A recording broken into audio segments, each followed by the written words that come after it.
படைப்பா இந்த படம் வந்து பராசக்தின்னு ஒரு படைப்பு வந்து நல்ல படம், படம். ஆனால் அந்த மொழி உணர்வை வந்து மொழி போராட்டத்தை அப்படியே அது பதிவு செய்யலை. ஆனால் மொழி உணர்வை சிதைக்கலை, மொழி உணர்வை சிதைக்கலை.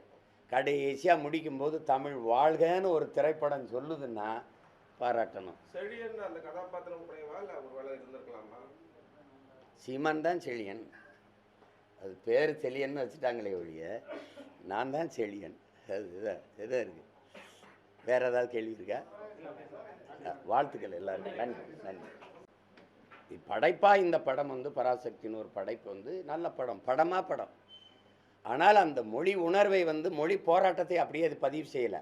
ஆனால் மொழி உணர்வை சிதைக்கலை, மொழி உணர்வை சிதைக்கலை.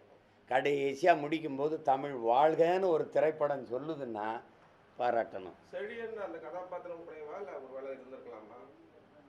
சீமான் தான் செழியன், அது பேர் செழியன்னு வச்சுட்டாங்களே ஒழிய நான் தான் செழியன். அதுதான் இதாக இருக்குது. வேறு ஏதாவது கேள்வி இருக்கா? வாழ்த்துக்கள் எல்லாருக்கும். நன்றி நன்றி.